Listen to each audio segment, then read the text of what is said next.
This portion of the news brought to you by McDonald's. McDonald's, I'm loving it. Welcome back. A month after the implementation of value-added tax, and authorities say there are still stores in violation of some sort. That's why the Price Commission is continuing routine checks. That's right, Charisma. Today they visited a number of grocery stores in New Providence and discovered that there were several concerns. CS Fidelity has that. Leaving no stone unturned, Chairman of the Prices Commission, Dr. E.J. Bowe, along with a team of inspectors, carried out inspections in 3 grocery stores on New Providence. The first stop was Super Value Food Store on Nassau and Meadow Streets. According to Dr. Bowe, the store was in compliance with breadbasket items, but wasn't when it came to the extension of the breadbasket items. The store was unable to produce the invoices and documentation according to law, and what I find stressing is that we were into 2 Super Value stores with the B Pacific at Robertson Road and East Street and Golden Gate Shopping Center a couple of weeks ago, and we encountered the same problem. By now, I would have thought that the head office would have already alerted all its stores to say, according to law, you need to have your documentation at the store which is selling the goods.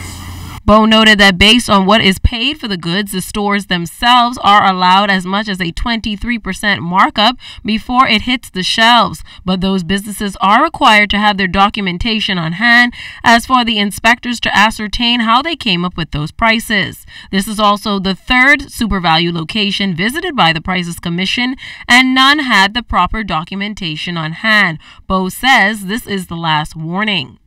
The next stop was the John Shea and Son store located on Boyd Road. There they met a number of violations.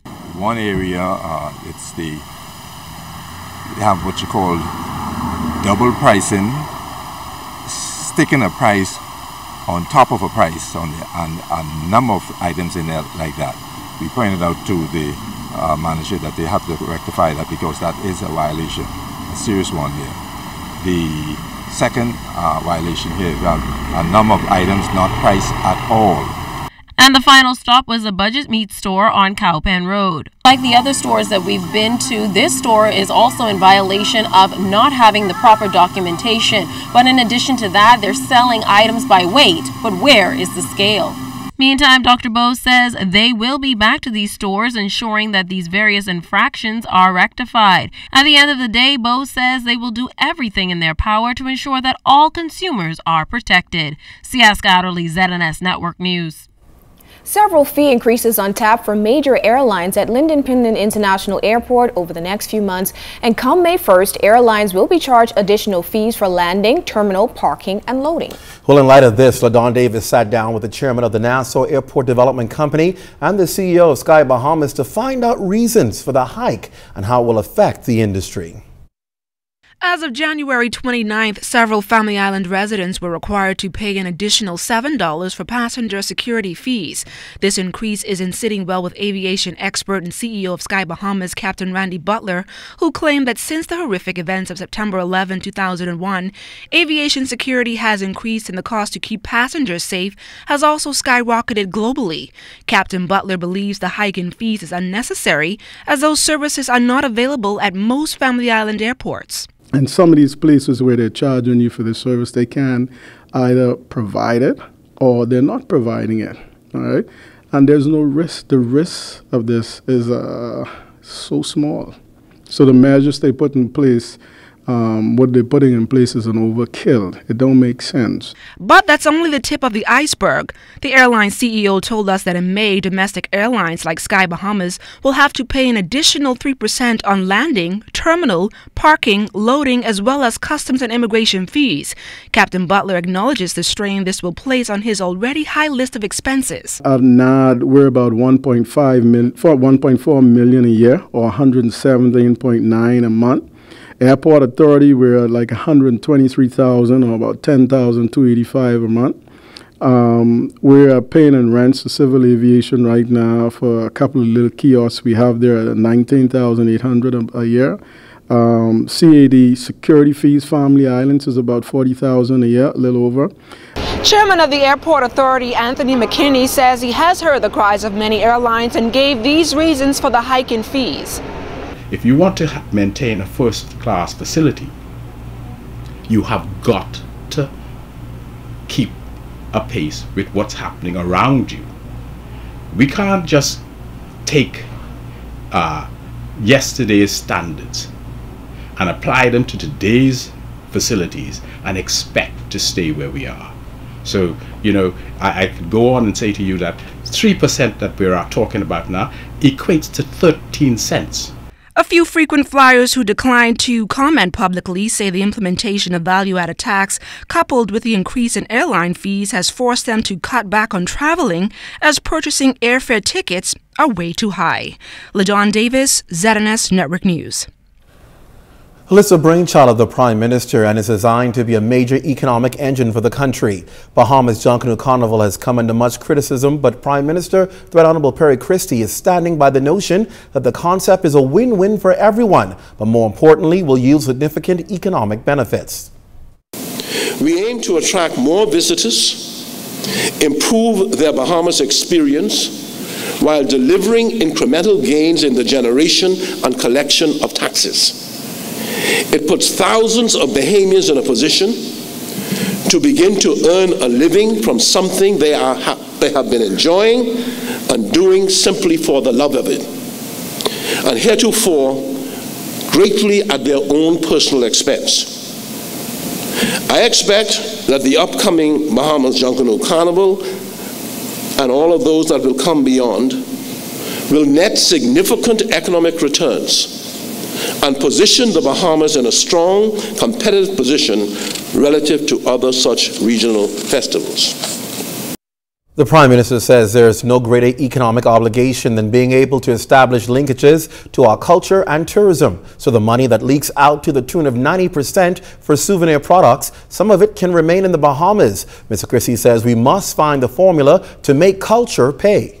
Unless we find a way to cut into youth unemployment, we are risking instability in our countries.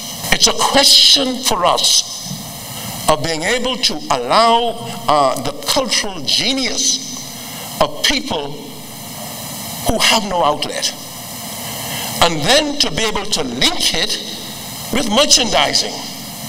But we have to lay the basis culturally of connecting culture and the free expression as we see it, feel it, live it, to the reality of an economy.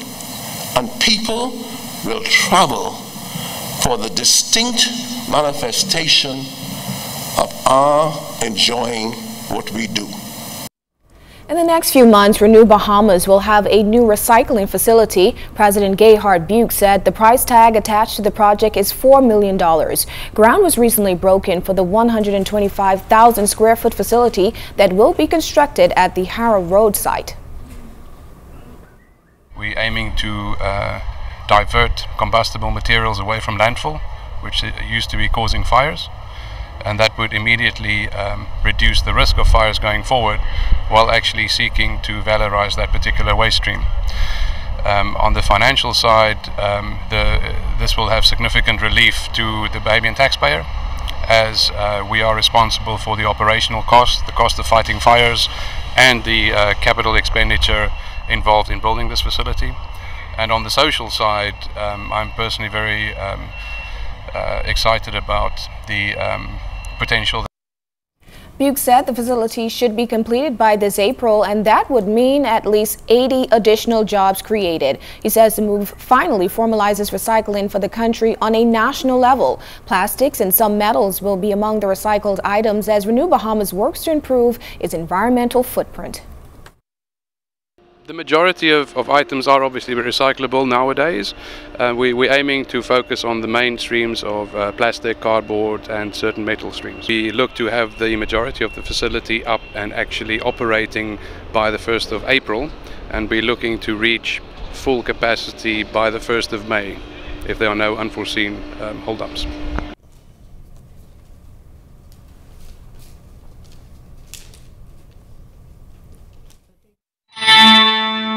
This portion of the news was brought to you by McDonald's.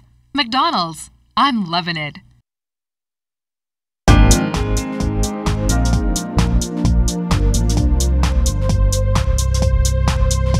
This is your Royal Fidelity Business News. I'm C.S. Scatterly.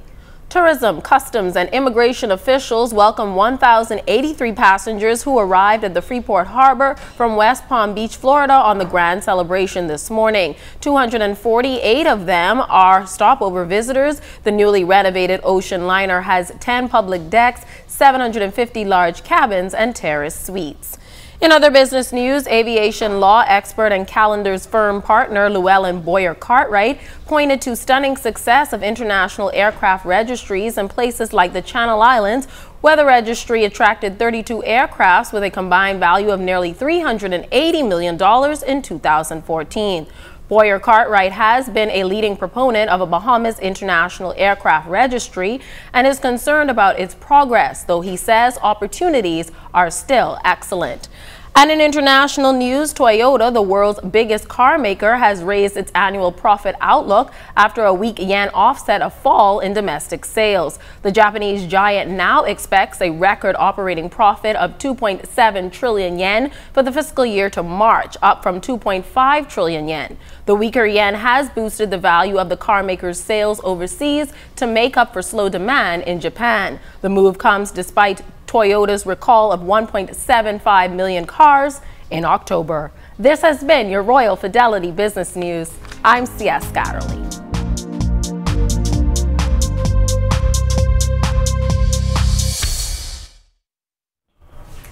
Welcome back. The case involving 19-year-old Daheen Nordard expected to continue on April 10th in the magistrate's court. The teen is accused of assaulting immigration officer Avia Beckford. She is also facing an obstruction charge for allegedly preventing the immigration officer from carrying out her duties while on Golden Isles Road back in December. Nordard has pleaded not guilty. A judge has sentenced 19-year-old Indra Tilmi to 9 years behind bars after a jury convicted him earlier of receiving. However, Justice Vera Watkins reduced the sentence by 7 months due to the time he has already spent on remand. Tilmi was facing murder, armed robbery, and home invasion charges. However, the prosecution dropped the charges against him and returned the receiving charge. Tilmi's sentence takes effect from December 16th, the date of his conviction. Viola Barnett and David Cox prosecuted the case. Some 18 government stenographers are expected to receive outstanding back pay and promotions soon. That's according to President of the Bahamas Public Services Union, John Pinder.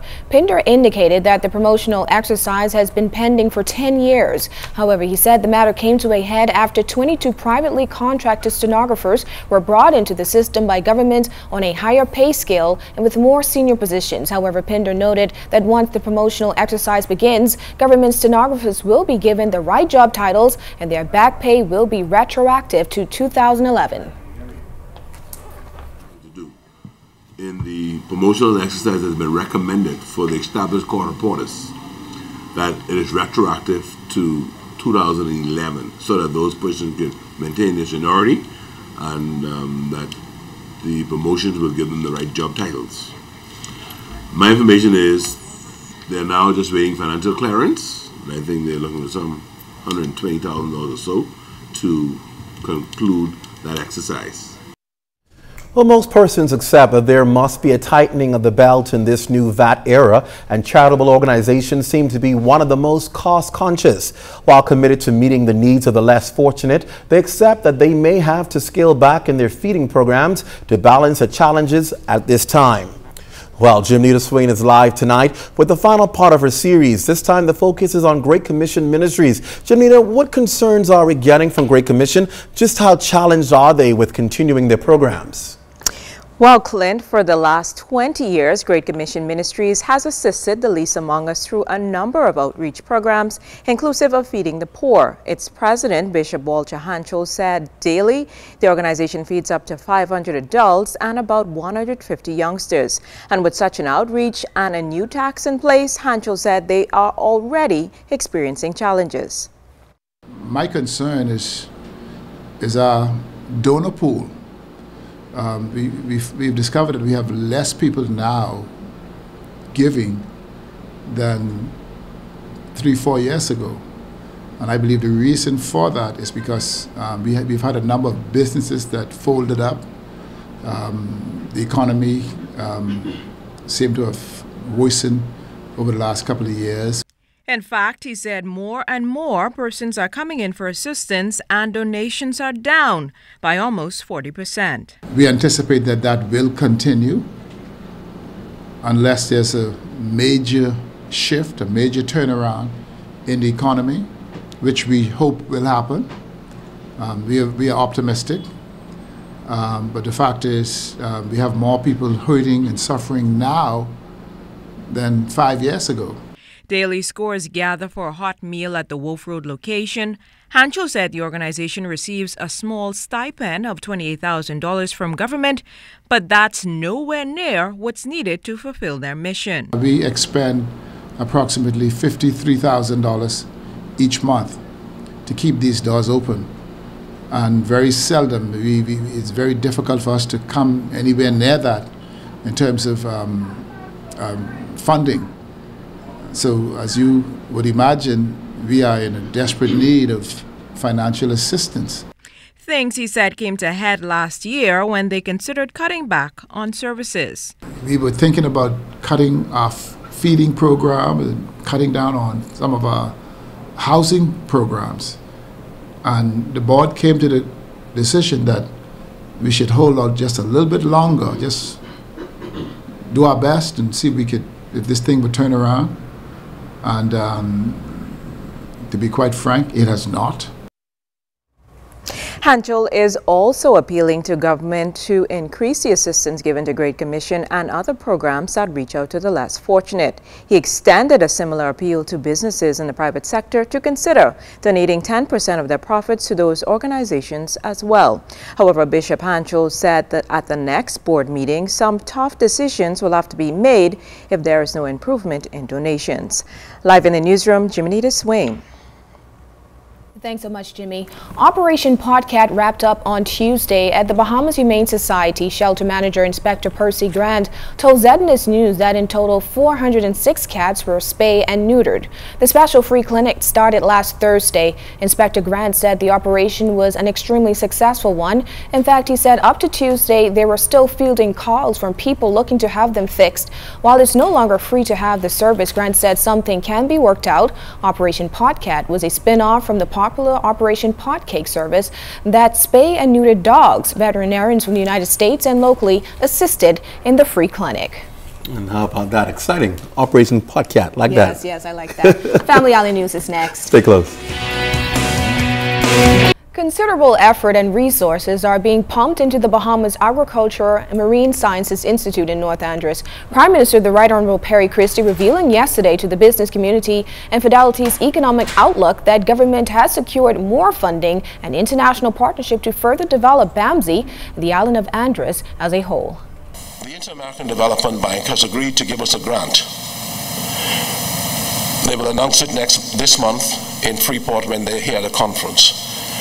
Stanford University will be coming in with counterparts from the Bahamas to examine every settlement in every area of Andros with a view to identifying areas of sustainable employment, areas of sustainable entrepreneurial opportunities for investment. Because they said it abounds with nature's bounty. And very few of us have been to the west coast of Andros that so many people speak so greatly of. It abounds with nature's bounty, and therefore we are now focusing attention to it, and ultimately will attract investors to it that will give a great source of return, I believe, when these consultancies are finished this year.